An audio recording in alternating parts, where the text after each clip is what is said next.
La thématique de la vidéo d'aujourd'hui va être assez simple. Trouver l'origine du ralenti foireux sur cette moto. Avant de pouvoir rouler avec dans les bouchons le matin, j'ai envie d'avoir un bon feeling à la poignée, donc il faut absolument trouver l'origine de ce ralenti un peu boiteux.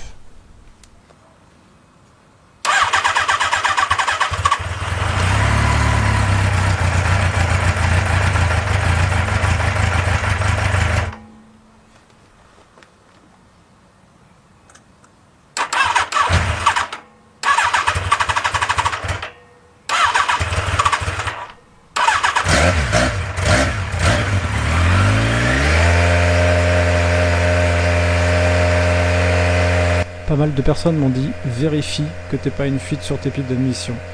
Ok, ben on va asperger et on va voir si le moteur accélère.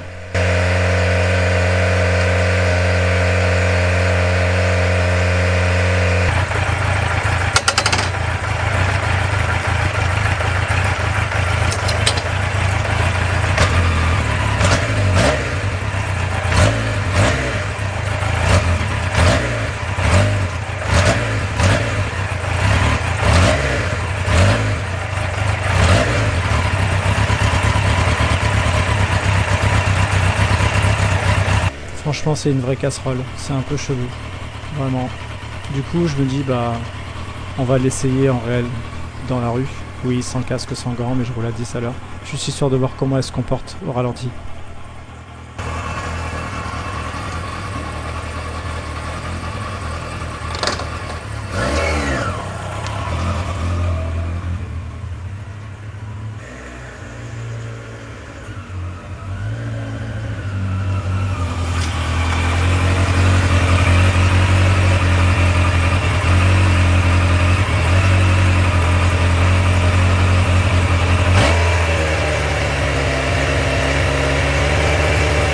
C'est la cata. Et vous voyez, elle me fait ça des fois. Vous mettez un petit coup d'accélérateur, et là le moteur il part dans tous les tours, tu sais pas pourquoi.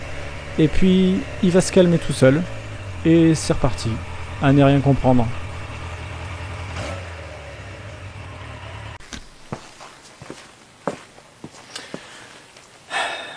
La nouvelle vidéo va commencer comme ça. Je vous remercie à tous pour les commentaires de la vidéo précédente. Donc, j'ai eu quelques remarques plus qu'intéressantes, c'est pour ça que j'en ai fait un short. On en discutera un peu plus tard. Là, ce qui est sûr, c'est que j'ai un petit peu de temps devant moi et j'ai commandé cet outil qu'on m'a conseillé. Donc c'est un tournevis coudé, hein, en gros, pour les vis de richesse. J'en avais déjà cherché des modèles comme ça et tous les modèles que j'avais trouvés étaient beaucoup trop gros, ce qui fait que ça passait pas, c'était un peu pénible. Et c'est vrai que j'avais pas fait gaffe à ce modèle-là et qui a l'air de faire le taf. Je trouve juste un peu débile en termes de conception parce que ça aurait mérité que cette partie-là ne tourne pas, qu'elle reste fixe, quitte à ce qu'il y ait des numéros dessus. Et que tu puisses trouver un moyen de la régler pour dire, bon bah, avec un repère, dire, ok, bah là je suis fermé entièrement, bah j'aligne mon repère à 0 en face, comme ça quand tu tournes, tu peux compter tout seul en fait. Donc là j'ai fait une marque à un endroit, comme ça quand il sera entièrement serré, je regarderai où je suis, mais je trouve qu'il est mal conçu. C'est littéralement mal conçu pour moi tout ça là, ça devrait pas bouger, donc il faudra peut-être que je le colle, je trouverai un truc. Mais du coup je vais essayer de m'amuser à revoir le réglage de carbu, peut-être le passer à 2,45. Voire 3 tours pour voir si ça change mon comportement de ralenti. Donc certains me l'ont conseillé justement de ne pas lésiner et pas hésiter à monter la richesse. Donc maintenant qu'elle tourne correctement sur 4 pattes, on va faire ça.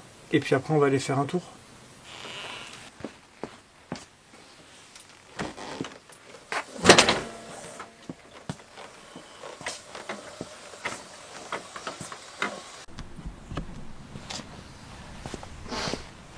Qui dit réglage de carbu dit préchauffe de la bête.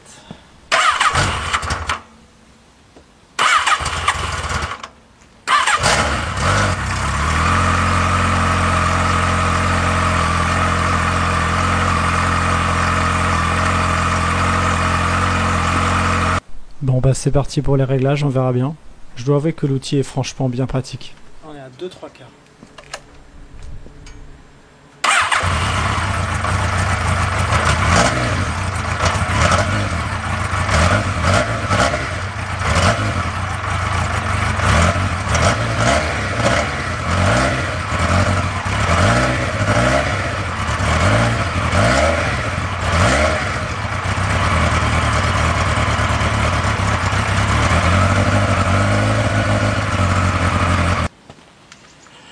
Donc à 2,45 c'est n'importe quoi. ça pète dans tous les sens. Là j'étais à 2,5. Donc à 2,45 ça fait n'importe quoi. Ah. Là je fais 2 tours.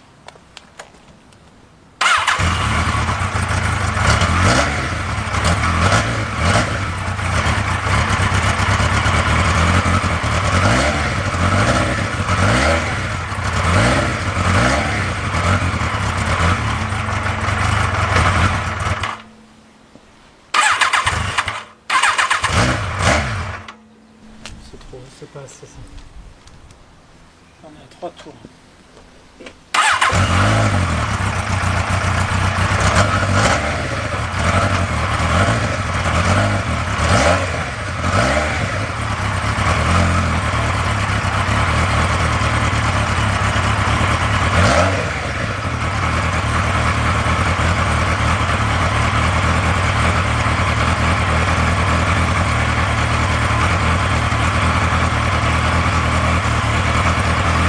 Du coup, je viens de faire un petit roulage d'une vingtaine de minutes. Bon, j'ai pas fait une grosse distance, mais voilà, j'ai roulé 20 minutes. La richesse est à 2 tours 45, je sais pas quoi en penser. C'est bien, mais j'ai quand même l'impression que c'est bizarre au ralenti. Alors, soit c'est vraiment moi et cette machine et les mauvaises habitudes des motos à injection, soit je sais pas. J'essaierai avec 3 tours pour voir la différence. Et puis voilà, je vais me faire une ordre d'idée comme ça. En tout cas, le ralenti est stable. J'ai dû toucher la molette plusieurs fois. Et sur la moitié du trajet restant, j'y ai pu retoucher. Elle était stable à 1200 tours à peu près au ralenti, ce qui est bien. Par contre, là, j'arrive. Elle fait pas mal de bruit à gauche. Côté premier cylindre, elle fait pas mal de bruit. Donc je ne sais pas si c'est les trucs normaux de ça claquette pas mal côté gauche. Bon, c'est pas un bruit abusé non plus, hein, mais je sais pas. Et elle fume un petit peu. Quand je l'arrête, ça fume un petit peu, surtout au niveau du haut moteur. Alors je comprends pas trop. Est-ce que je crame de l'huile quelque part? Est-ce que bon, il y avait du vent là-dehors? Je sais pas. Donc je vais regarder. Ce que je me rends compte, c'est que c'est encore gras d'huile sur le côté gauche du carter. Donc au niveau du capteur de neutre, des joints que j'ai refait. Donc je pense qu'il y en a encore un qui est pas bon. Donc là je vais l'enlever. Tant que c'est bien frais, je vais l'enlever. Je vais regarder. C'est ce qu'on va faire. Et après, il n'y a pas de solution, il faut que je continue à rouler. Par contre, les suspensions sont vraiment mortes. Et la moto, elle a une tenue de route qui est bonne, mais je sais pas, vivement que je refasse la fourche avant, parce que je me demande si la fourche avant, elle serait pas un peu de travers. Mais on avance.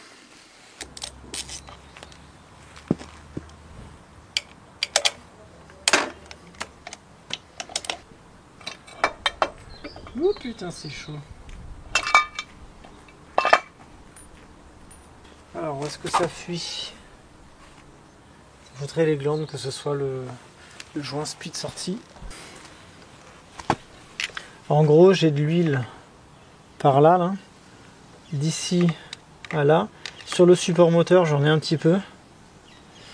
Alors, j'en vois pas au niveau de la tige de l'embrayage, c'est une bonne nouvelle. Je ne pense pas que ça vienne de lui non plus.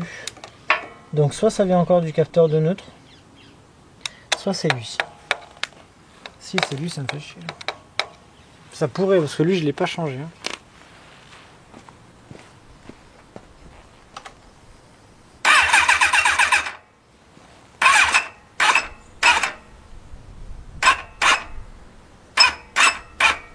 J'aimerais bien savoir ce que c'est ce bruit. Vous l'entendez vous aussi ce bruit? Ça le fait pas souvent, ça le fait souvent à un démarrage une fois que la moto a déjà tourné, donc le moteur encore un peu chaud. Franchement pour moi c'est les pastilles de soupape au côté du premier cylindre.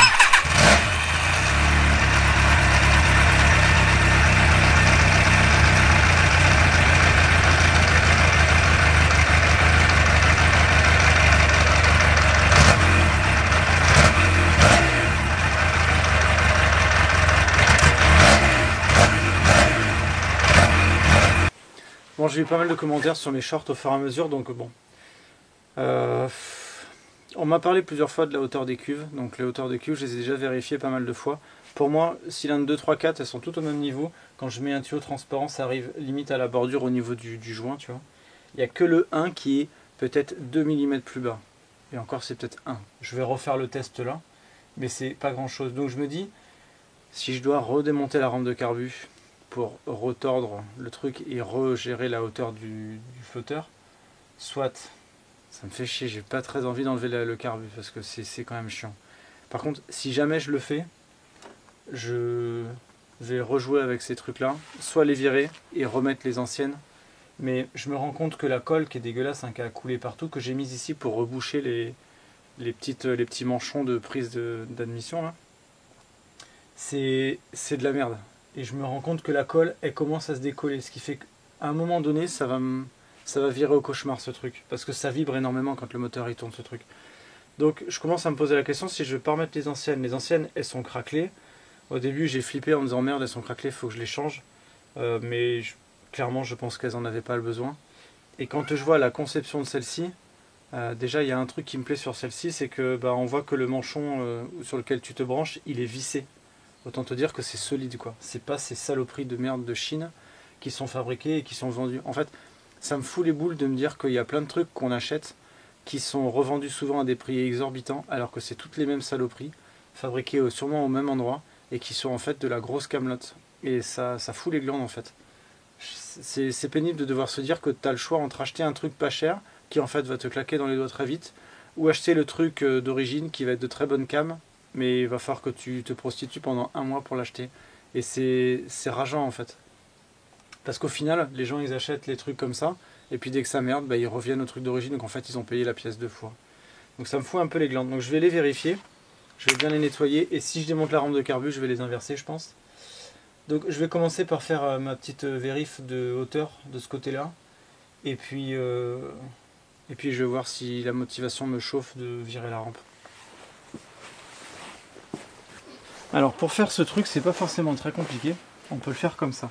Tu prends un tuyau transparent, tu le fous au niveau de la vis de purge. Hop. En essayant de mettre bien, il faut être capable de pouvoir le remonter comme ça. On va ouvrir la vis de purge qui est défoncée. Je commence à les avoir martyrisées. Qu'est-ce qu'elles vieillissent mal ces vis de purge.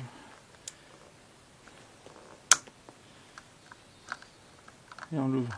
Alors étant donné que là l'essence va couler, vu que le moteur tourne pas, le robinet va pas redonner d'essence. Donc je me mets sur prix pour être sûr que le carbu se remplisse. Et après, après je me rends compte qu'il faut le titiller pour qu'il y ait de l'essence qui coule.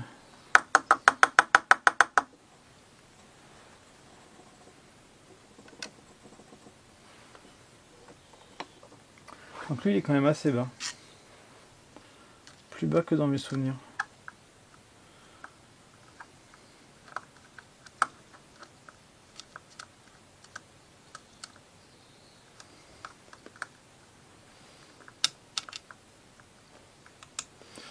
Bon, la prochaine commande de pièces, s'ils vendent sur le même site des vis de purge. Bon, je vous épargne un démontage initial.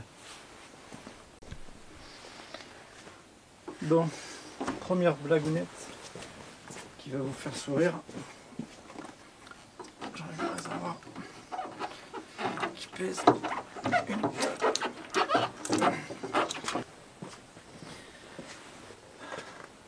Un truc qui prouve qu'il faut vraiment que je change mes pipes d'admission. La tige elle s'est virée direct quand j'ai voulu enlever la durite de surpression, celle qui souffle dans le robinet d'essence. Le truc en laiton s'est viré direct, donc comme quoi ma colle 1 n'a pas tenu et que 2 potentiellement c'était pas bien étanche, malgré le fait que j'ai saupoudré l'autre jour démarrer des trucs dessus pour voir si ça excitait le moteur, ce qui n'était pas le cas, mais ça prouve que c'est de la merde. Donc ces pipes d'admission là ça dégage. Je vais pas me demander à me les faire rembourser parce que de toute façon je les ai collées, mais je vais quand même envoyer un message là où je les ai achetées pour leur dire que c'est quand même de la merde. Donc c'est parti, démontage de rampe. Et voilà une rampe de carbu. Donc je peux regarder dans quel état c'est. Alors j'ai des traces dans le premier cylindre en termes de couleur, mais rien de surprenant. Faut pas oublier que mon premier cylindre n'a pas fonctionné pendant un petit moment. Donc les vis de cuve, allez-y tout doux, hein. Ça s'abîme facilement. Faut pas hésiter à leur mettre un petit coup dans la gueule pour les décoller entre guillemets. Donc si jamais des joints de cuve, j'en ai d'autres. Bon, le fond est propre. Le joint de cuve. Donc il ne faut pas se faire avoir. La méthode de mesure se fait à partir de l'arrondi le plus haut, pas de la bordure en alu. Et sur le forum XGR Team, ils expliquent une méthode des 45 degrés. Où en gros, ce qu'ils font, c'est qu'ils mettent le carbu avec le pointeau vers le haut et ils le mettent à 45 degrés. Donc tu l'ouvres et ils s'amusent à le mesurer comme ça. Soi-disant pour que le pointeau n'appuie pas sur...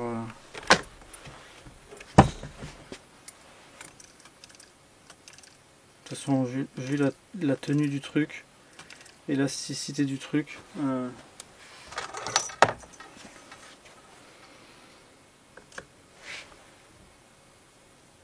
moi je suis à 23.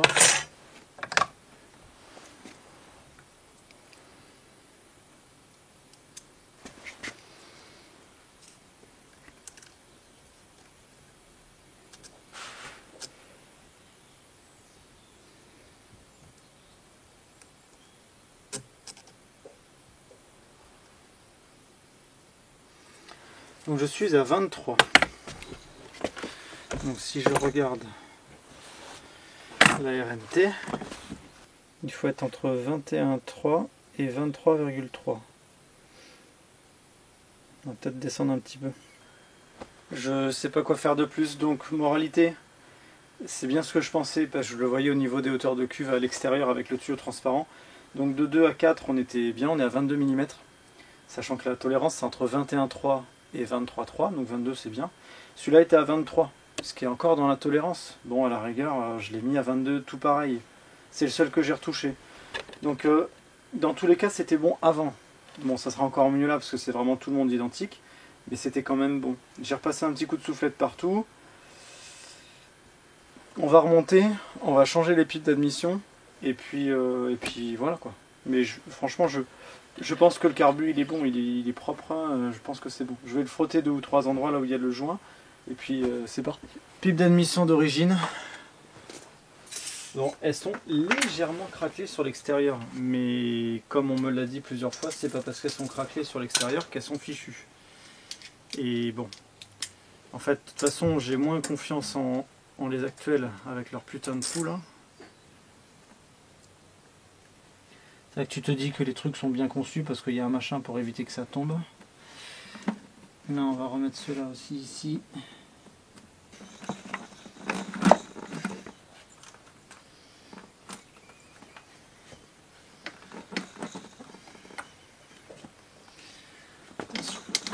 Le collier.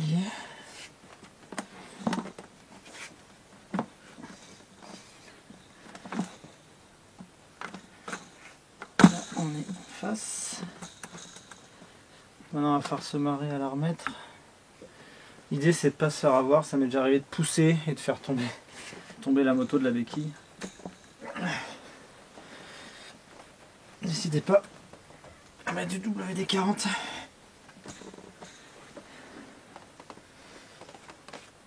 Dans les pipes.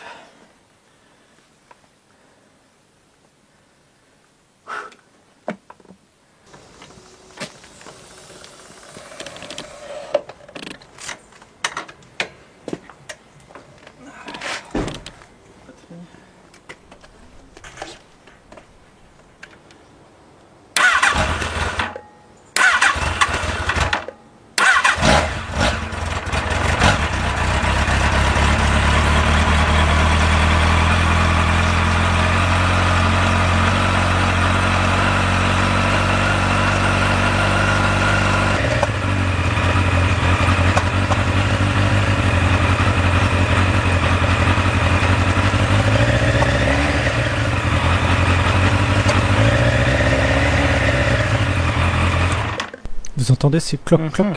Des fois on dirait qu'il y a des ratés, c'est impressionnant. Bon, je continue un peu à me prendre la tête sur la moto.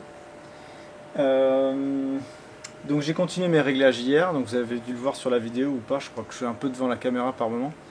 Donc là globalement j'ai fait des petits essais de richesse entre 2 tours et demi et 3 tours et demi, et j'allais faire 50 mètres dans ma rue pour voir comment elle fonctionnait. C'est assez bizarre parce que j'ai l'impression que depuis que j'ai remis la rampe c'est encore pire qu'avant. Il y a vachement de petits ratés à l'allumage, on le voit quand je fais la synchro, il y a des moments où on voit qu'il y a le 2e ou le 4e cylindre, il y a un saut, on entend le carbu qui fait chlouc. Et c'est comme s'il y avait un trou. Pourtant l'allumage il est nickel, je vais revérifier mes bougies là. Mais l'allumage pour moi je l'avais entièrement vérifié, il n'y a pas de raison, je pense que c'est au niveau du carbu. La richesse, à 2 tours et demi, c'était pire qu'avant. Quand je fais un petit tour dans la rue en première, elle fait des à-coups de l'espace, je pense que c'est des ratés, enfin c'est la merde. À 3 tours ça avait l'air d'être mieux. Et à 3 tours et demi c'était encore mieux. Mais je trouve qu'à 3 tours et demi elle sent quand même sacrément l'essence. Qu'est-ce que je me suis rendu compte qu'à 2 tours et demi il y avait des pops et des bangs dans l'échappement. Sauf que ça me donne l'impression, est-ce que c'est vraiment un problème de richesse ou est-ce que c'est pas des gaz imbrûlés qui explosent dans le pot d'échappement. Donc je trouve ça un peu bizarre. Ce qui se passe c'est que ce matin j'ai juste changé la position de mon tuyau d'arrivée d'essence parce qu'il était un peu trop haut et je trouve ça un peu débile de me dire que tu as le robinet qui est là, le tuyau qui est tout en bas et en fait il faut remonter pour redescendre, c'est un peu chelou. Bon bref, je l'ai mis un peu différemment, je vais voir si ça passe mieux. Qu'est-ce que j'ai vu? Donc là elle est réglée sur 3 tours, mais je me pose la question d'un truc. Je l'ai mis dans un short. Est-ce que j'aurais pas un lien aussi avec ma boîte à air? Ma boîte à air, je n'ai jamais eu le capuchon et le tube qui passe dans le filtre à air a été coupé. Donc c'est un truc apparemment que beaucoup faisaient. La question c'est est-ce que ça ne change pas du coup un peu ça? Est-ce que ça foutrait pas la merde sur mon ralenti? Parce que je veux dire une connerie peut-être, mais est-ce que mes gicleurs de ralenti seraient pas un petit peu trop petits? Et bah du coup c'est la merde. Donc je suis obligé de vachement de compenser, de mettre beaucoup plus d'essence parce qu'il y a trop d'air qui rentre. Donc je ferai peut-être le test de mettre la main sur la boîte à air pour voir si en la bouchant un peu ce que ça change. Je vais vérifier les bougies juste au cas où pour voir s'il n'y en a pas une qui aurait une légère fissure ou un truc et qu'il n'y en ait pas une qui ait une couleur très différente des autres. Et puis après je pense qu'on va rouler hein, parce que en fait je tourne en rond et plus je touche à des trucs plus je suis paumé. Donc, bon, en tout cas mes piles d'admission d'origine elles sont légèrement craquelées mais elles sont pas fendues, on voit bien à l'intérieur qu'elles sont nickel. Et au moins le système en laiton il est bien fixé, il tient bien et il tient bien mieux même. Il a boursouflure en haut et beaucoup mieux que l'autre que j'ai. Bon les autres c'est de la daube donc voilà. On va continuer comme ça.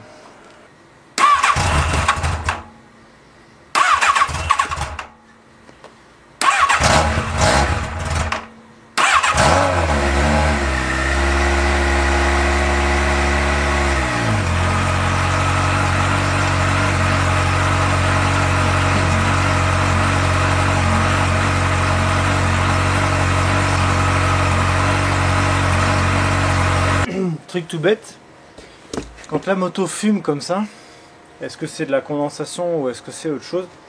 Bah, je fous un petit carton derrière l'échappement. Et là il n'y a pas de projection d'huile. Donc tant mieux. Alors ce que j'ai fait, j'avais vu ça sur le net, je sais pas si c'est du lard ou du cochon. J'ai mis un quart de tour en moins sur les cylindres extérieurs. Je crois que j'avais vu ça sur le forum XJR Team où quelqu'un avait dit que les 2 cylindres du centre, il leur mettait un chouille plus de richesse parce que vu qu'ils sont un peu étouffés là-dedans, que ça tournait bien. Donc là en gros j'ai 2,45 et 3 au milieu, 2,45 sur les extérieurs. Et de toute façon je pense que maintenant que j'ai mon tournevis coudé là, je vais remonter la moto et puis bah, faudra aller faire un tour. Donc il pleuvra plus. Parce que autant rouler sous la pluie ça me dérange pas, mais avec une bébête que je maîtrise pas encore, on va essayer d'en profiter un peu sans mourir. Alors lui il est carrément fendu à 50 endroits différents. Lui il est pété jusque là, il est pété là, et lui il a même pas le téton qui va ici. Ah bah d'ailleurs celui du bas non plus, ah bah oui bah voilà le téton il est là maintenant. Comme ça les deux n'ont plus les tétons. Ça je suis quasiment sûr que je pourrais réussir à refabriquer le même avec de la pâte. C'est ce que je vais essayer de faire. Alors j'ai chopé un autre gadget à la con qui est encore un gadget à la con. C'est cette petite merde là. Et mine de rien, je m'en suis servi déjà 50 fois. C'est un pistolet à plastique. En gros, tu mets un espèce d'embout dessus là. Des petits embouts comme ça là. Et tu chauffes et tu l'enfonces dans le plastoc. Ça te permet de rattraper des trucs. Je suis en train de tenter un truc. Donc ce que je vais essayer de faire, c'est que je me fais un truc en carton. J'ai regardé à peu près à quoi ressemblait le cache de la boîte à air. Donc normalement c'est un peu épais et ça laisse ouvert en bas. Donc je vais essayer de faire un truc pour voir si j'ai pas moyen de mettre quelque chose sur la boîte pour la calfeutrer, même de manière temporaire, mais histoire de voir comment est-ce que la moto elle tourne dans ces cas-là. Parce que peut-être que mon problème il est juste là en fait. Donc je vais essayer ça.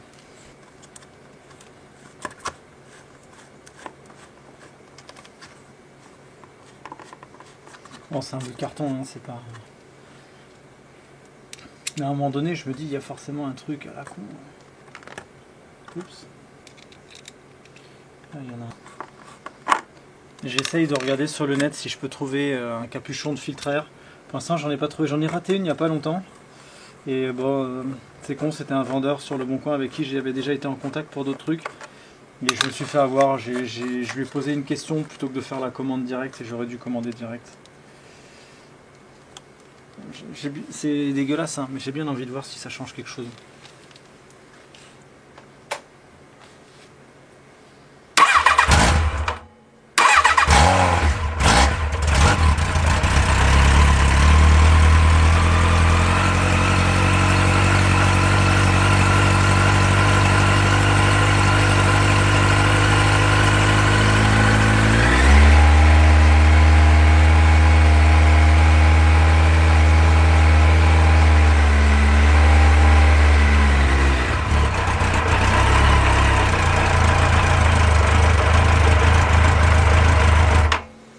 Je sais pas ce que vous en pensez, mais je trouve qu'à la sonorité, elle tourne franchement bien mieux.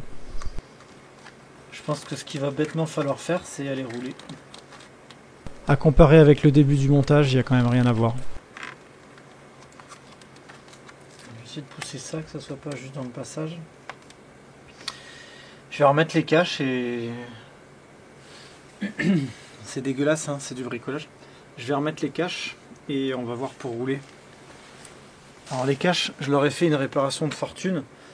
J'ai mis des espèces de fixations, là, vous savez, à chaud, là, du coup, vous l'avez vu. Et j'ai essayé de fabriquer un téton avec de la pâte bicomposant, là, pour au moins qu'il reste en place dans le truc. Parce que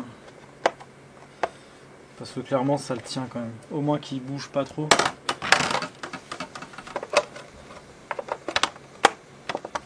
Cool.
Eh bien franchement, il n'y a pas photo sur le fonctionnement.